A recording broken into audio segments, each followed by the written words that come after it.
الكريم أما بعد فأعوذ بالله من الشيطان الرجيم بسم الله الرحمن الرحيم يا أيها الذين آمنوا اركعوا واسجدوا واعبدوا ربكم وافعلوا الخير لعلكم تفلحون صدق الله العلي العظيم درود شريف پڑھو اللهم صل على سيدنا وسندنا وحبيبنا ومولانا محمد النبي الأمي وعلى آله وبارك وسلم عليه بعدد كل معلوم لك دائما أبدا اللہ تبارک و تعالی قرآن پاک جے انہی آیت جے اندر نماز جے انہن بن اہم رکنن جو بیان فرمایو ہے انہن جی پارت کیا جے کہ اللہ تبارک و تعالی کے ڈاڈا محبوب ہن فرمائیں یا ایوہ الذین آمنوا اے ایمان وارو رکوع کندا کیو سجدو کندا کیو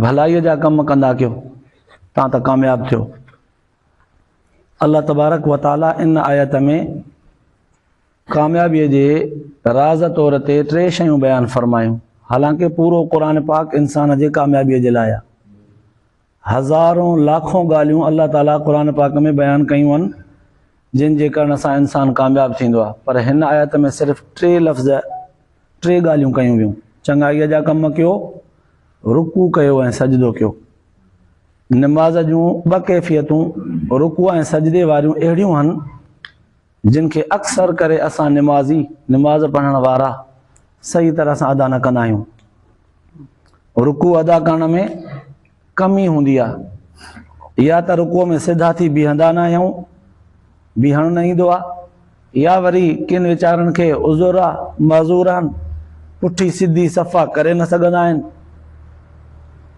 کن کے وری تکڑ کم یاد ہوندا آहिनि ت پو جلدی ہوندی ہے تو رکوع صحیح کرنو ہی نہیں وری سجدے میں بھی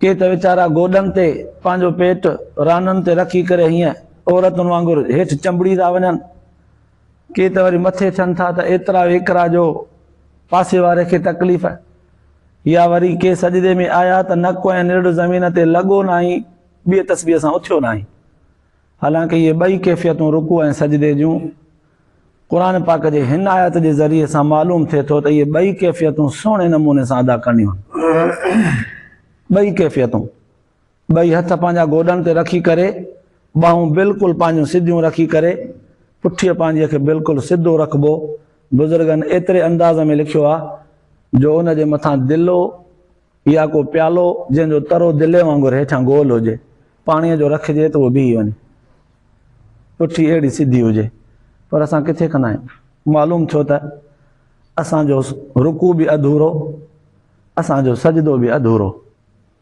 وہ یہ سمجھ میں آیو تا اساں جو عبادتوں نمازوں بھی اساں جو ॼण تا کھوٹیوں تھیوں جے دنیا میں کڏहिं کوئی مانو دکان تا سودو وٹھندو آ پو پیسہ ہوندا تس کچھ کے پھاٹل ہوندا آहिनि कंहिं तां क़ाइदे आज़म जो तस्वीर नोट तां रथल हूंदी आहे कंहिंजो नंबर फाटल हूंदो आहे को नोट धोतल हूंदो आहे पोइ छा कंदा आहियूं असां जीअं असांखे उहो नोट लॻी वेंदो आहे तीअं असां बि ॿियनि नोटनि सां मिलाए करे हणी छॾींदा आहियूं खोटा सोटा हलाए छॾींदा आहियूं असां छा सम्झो आहे त अल्लाह ताला जे ज़ात जाॾो इबादतूं बि असां खोटियूं सोटियूं हलाए वेंदासीं इंतिहाई सोचण जो मक़ाम आहे असांखे पंहिंजूं इबादतूं पंहिंजूं नफ़िली नमाज़ूं ऐं फ़र्ज़ ऐं सुन्नतूं इहे सभु असांखे सही तरह सां सिखणा पवंदा अदा करणा पवंदा न त ॼण महिनत ई अजाई पर सच पच मतां इन्हनि लफ़्ज़नि सां कोई दिलि शिकस्त थो थिए त यार मूंखे रुकू नथो करणु अचे नजो थिए निमाज़ त मां पढ़ण ई छॾी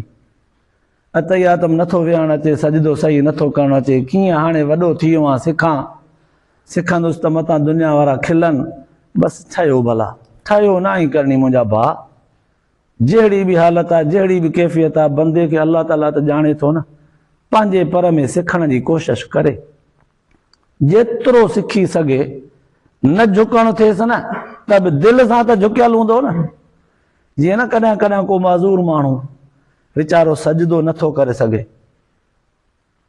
अतहियात में नथो वेही सघे गोॾा बिटा करे बुज़ुर्गनि लिखियो आहे जंहिं हालत में वेही सघीं थो न उन हालत में वेह रुकुअ जे लाइ रुगो एतिरो झुक सजदे जे लाइ रुगो हथ ज़मीन ते रख। अल्लाह से फरमाए तो तूं ॼण मुंहिंजे आॾो सजदे में झुकी, तुंहिंजो जिस्म जेतिरो झुकी सघे ओतिरो झुक। दिलि सां त झुकियल आहे न, दिली तौर ते झुकियल हुजे। मूंखे मालूम आहे त तूं मुंहिंजो केतिरो हुक्म जो ताबेदार बंदो आहे। त पंहिंजो इबादतूं दुरुस्त बि कजनि, कोशिशि कजे। पोइ जेतिरो माण्हू खां थी सघे जिते खुटो उते हथड़ा खणे, मुंहिंजा अलाह साईं मुंहिंजो हाल हीअ आहे, तोखे मालूम आहे। पोइ असां जूं इहे खोटियूं सोटियूं इबादतूं बि अघामंदियूं। वरन त ईअं जेकॾहिं असां हलियासीं दुनिया जे हिन माहौल में, हीउ जंड आहे हिकिड़ो, दुनिया जो हीउ जंड, इन जंड में पिया था पीसजूं। शैतान जो हर तरफ़ खां हमिलो आहे। शैतान बि ॿधिजी वियो रमज़ान मुबारक जे महीने में, पर असां जूं शैतानी दोस्तियूं अॼु बि आहिनि, शैतानी ख़्याल अॼु बि आहिनि, शैतानी फ़िक्र अॼु बि आहिनि, शैतानी माहौल साॻियो ई आहे। शैतान जी ज़रूरत ई कान्हे हाणे असांखे इहो माहौल ई खोड़ आहे ख़राबु करण लाइ। इन असां ॾींहं ऐं राति जे जंड में पिया था पीसजूं, पीसजी पीसजी अन वांगुरु पहमाल थी वेंदासीं। पर अहिड़े माहौल में बि पंहिंजूं इबादतूं, अल्लाह ताला जे हुक्म जी इताअत, रसूलुल्लाह सल्लल्लाहु अलैहि वसल्लम जन जी इताअत छॾणी नाहे। इन ते मां हिकिड़ो मिसाल ॾियां। पुराणे ज़माने में हिंदुस्तान में हज़रत हबीबुर रहमान खैराबादी, हज़रत मोहम्मद उस्मान खैराबादी पुराणे ज़माने में गुज़रियो आहे। उनखे दुकानु हुयो, पोइ ॿार नंढा वॾा उन तां दुकान तां शइ वठणु ईंदा, सामान वठणु ईंदा। पोइ उन वटि माण्हू पैसा खणी ईंदा त कॾहिं कॾहिं असां जीअं सुठनि नोटनि में हिकिड़ो धोतल नोट, फाटल नोट हलाए वेंदा आहियूं, उन ॾे बि ईअं विच में खणी ईंदा पैसा। पर उन ज़माने में पैसा कहिड़ा हूंदा हुआ? चांदीअ जा सिक्का हूंदा हुआ, अशरफियूं, पावलियूं, चाराना, इहे सिक्का हूंदा हुआ। पोइ हुन में खोटा सोटा पैसा खणी अचनिसि। हाणे हज़रत मोहम्मद उस्मान रहमतुल्लाह अलैह सुञाणींदो हो, हथ ते सिक्का रखी उनखे ॻणींदो हो, खिंदेड़े सुञाणे वेंदो हो त हे खोटो आहे, पर वापसि न कंदो हो उन्हनि खे। सुठा सिक्का हिकिड़े दॿे में रखंदो हो, खोटा सिक्का वरी हिकिड़े ॿिए दॿे में रखंदो वेंदो हो। काफ़ी अरसो गुज़रियुसि, खोटा सिक्का गॾु कंदो वेंदो, गॾु कंदो वेंदो, पर पाण जॾहिं वरी सौदो वठणु वेंदो मार्केट मां, त उहे खोटा सिक्का न खणी वेंदो, उहे उते ई रखंदो। सुठा सिक्का जेके मुरविज हूंदा, हलंदड़ हूंदा, उहे खणी वेंदो। इहे खोटा सिक्का रखंदो वेंदो, रखंदो वेंदो, रखंदो वेंदो, वॾो दॿो भरिजी वियुसि, काफ़ी सारी मिल्कियत जेतिरो खज़ानो भरिजियुसि, पर खोटा। हिन जे इल्म में इहो आहे त मुंहिंजे कम जा कोन्हनि, पर मां माण्हुनि खे मोटायो न आहीं। जहिड़ो बि सिक्को खणी मूं ॾे आया, मां उनखे सौदो ॾिनो आहे, क़बूल कयो आहे। हिन जी पंहिंजी जॾहिं वीचारे जी पछाड़ी थी, वफ़ात जो वक़्तु वेझो आयुसि, महसूसु करे वियो। उन वक़्तु इहे खोटा सिक्का बि अॻियां खणी अल्लाह ताला जा ॾो हथड़ा खणी करे दुआ करणु लॻो, मुंहिंजा अल्लाह तुंहिंजा बानड़ा मूं वटां सौदो वठणु ईंदा हुआ, तोखे ख़बर आहे उन्हनि जा इहे खोटा सोटा सिक्का मां क़बूल कया, उनखे मोटायो कोन हो। मुंहिंजा रब साईं, मां बि तुंहिंजो बानड़ो आहियां, मुंहिंजा बि अमल खोटा सोटा क़बूल कजां, मूंखे बि वापसि न मोटाइजां। एॾा वॾा लफ़्ज़, उन्हनि एॾी वॾी कस खाधी पंहिंजे खोटनि अमलनि खे मक़बूल बनाइण लाइ। असां थोरो जाइज़ो त वठूं। हिकु अमल बि कोन्हनि, ॿियो कस बि कोन्हे। हिकु अमल बि कोन्हनि, ॿियो कस बि कोन्हे। सिंधीअ में जीअं चवंदा आहियूं, हिकिड़ी चोरी ॿियो सीना ज़ोरी। हिकु अमल कोन कयूं, ॿियो सभिनी खां सुठो सम्झूं पाण खे। हीउ दुनिया जो जहान आहे, हीउ जंड आहे, पियो थो असांखे पीसे। ग़लति ख़्यालात, ग़ीबतूं, बुरायूं हर तरफ़ खां असांखे पियूं थियूं पीसनि। जीअं न शाह साहिब रहमतुल्लाह अलैह ॿिए को हिकिड़ो बेत चयो आहे त जंड पीहंदे जेॾियूं केॾो की सुकणनि, के पीसजी पहमाल थिया, के घुमरनि मंझि घुमनि, मज़ो माणियो तन जेके क़ाइमु रहिया कीर सां। पुराणे ज़माने में जंड हलाइबो हो न, जंड जा ॿ पुड़ हूंदा आहिनि, पोइ विच हुन जो ख़ाली हूंदो आहे, कीर सां गॾु हिकिड़ी ॾिटी लॻल हूंदी आहे, लप हिन जी भरींदियूं वॾड़ियूं उन में विझंदियूं वेंदियूं, ॿिए हथ सां हलाईंदियूं वेंदियूं, हिकिड़े हथ सां लप भरींदियूं विझंदियूं वेंदियूं, ॿिए हथ सां जंड हलाईंदियूं वेंदियूं। पोइ जेके कणा कणिक जे या जव जे या दाल जे दाणनि जा कीर सां बीठा हूंदा हुआ। कीर चइबो विची जेका सरीअ जी लोह जी सीख हूंदी उन जे भरिसां जेके कणा बीठा हूंदा हुआसीं बचंदा हुआ। बाक़ी जेको उन खां परे थियो त चापड़ में आयो त पीसजी वेंदो।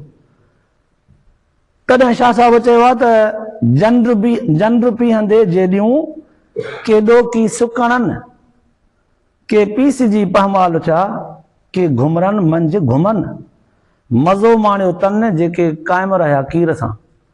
त मुंहिंजा भाइराओ असां बि इन कीर अल्लाह ऐं अल्लाह जे रसूल जे दीन सां जे चंबड़िया रहियासीं त बचंदासीं।